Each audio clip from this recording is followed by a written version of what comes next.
नमस्कार। आज गुरुजी गोलवलकर जी के जयंती तथा हिंदू सम्राट श्री छत्रपति शिवाजी महाराज जी के जयंती के उपलक्ष्य पर आप सभी को मेरा नमन और ढेरों शुभकामनाएं।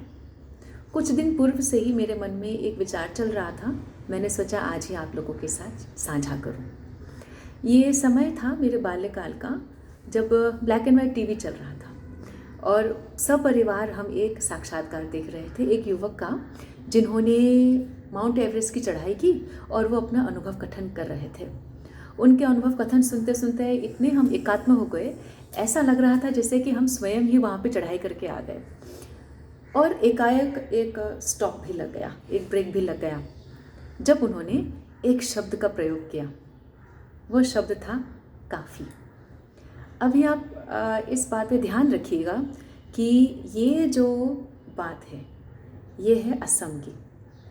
मैं असम में जन्मी पली बड़ी वहीं पे, और ये हम तब की बात कर रहे हैं जब गूगल नहीं था, ना ही ऑनलाइन डिक्शनरी था, ना ही हम इतने प्रगतिशील थे कि तुरंत ही हम कहीं से शब्दकोश ढूंढ ढांड के लेके आएँ और एक पर्टिकुलर शब्द काफ़ी को ढूंढने में लग जाएं। तो जब तक हमें पता चलता, जो कि 1-1.5 सप्ताह बाद हमें पता चला, तब तक हमारे मन में ये बात घर कर गई थी कि कदाचित हमें पूर्णतः हिंदी भाषा समझ में नहीं आता है।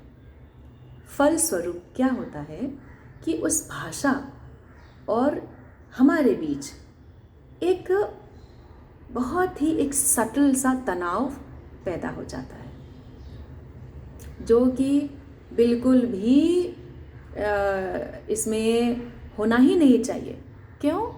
क्योंकि काफ़ी शब्द जो है वो दरअसल हिंदी है ही नहीं, वो तो अरबी तथा पारसी जैसे उनके भाषाओं से उनको लिया गया है।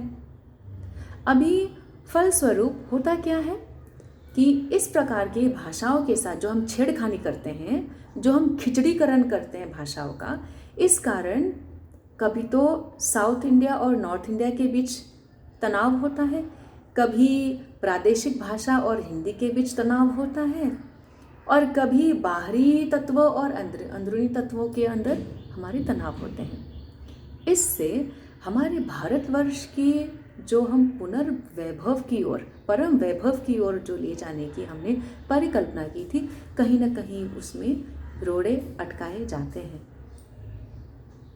इसका फिर निरामय क्या है? इसका निरामय केवल एक ही है कि हम सजग हों, और इस प्रकार की जो घुसपैठियाँ होती हैं, नंबर 1 कल्प्रिट है बॉलीवुड। अक्स, आहिस्ता आहिस्ता, मोहब्बत, इस प्रकार के भाषा, जल्द जल्द करना, तकरार, इस प्रकार के शब्दों का उन्होंने धीरे धीरे घुसपैठी कर करके आज हमारे हिंदी जब हम बोलते हैं तो अधिकांश शब्द हमारे ना जानने के बावजूद भी हम दूसरे ही भाषा बोलते हैं, वो हिंदी नहीं है। और चूंकि हम वो वाला हिंदी बोलते हैं जो कि खिचड़ीकरण हिंदी है, अधिकतर देशवासी जो प्रादेशिक प्रदेश, अन्य प्रदेश में रहते हैं, वो इस भाषा के साथ एकमत नहीं हो पाते। तो उनको लगता है कि ये भाषा बाहर का है, जो कि है। जो खिचड़ी भाषा हम बोलते हैं वो बाहर का है। और हम क्यों बोलते हैं? क्योंकि ये अभी उसको नॉर्मलाइज किया गया है, जबकि ये नॉर्मल नहीं है, ये पूर्णतः अबनॉर्मल है। देखिए, मैं बाहर की भाषा या फिर कोई एक विशेष समुदाय के शब्दों का इंपोर्ट या फिर उसका आना, उसकी मैं विरोधिता नहीं कर रही हूँ। जिस प्रकार से दाल में थोड़ा सा लवण मिलाएं तो ये स्वादिष्ट होता है, परंतु आप कल्पना कर सकते हैं कि कोई अगर आपको लवण में दाल डाल के दे तो क्या आप उसको सेवन कर सकेंगे? कुछ इस प्रकार से आज हमारे भाषा के साथ ये एक दुर्व्यवहार हो रहा है, और ये समय हो गया है कि आपके और मेरे जैसे नागरिक को अपनी बात रखें, अपनी भाषा से, अपनी ज़मीन के साथ, अपनी मिट्टी के साथ, अपनी भूमि के साथ जुड़ के, अपनी लोगों के साथ जुड़ के ये राष्ट्र का पुनर्निर्माण हमें करना चाहिए। तो मन में ऐसा विचार आएगा कि कैसे करें, कठिन है? बिल्कुल कठिन नहीं है। आपको केवल थोड़ा सा ध्यान देना है, थोड़ी सी अध्ययन, थोड़ी सी सजगता और थोड़ा सा अभ्यास।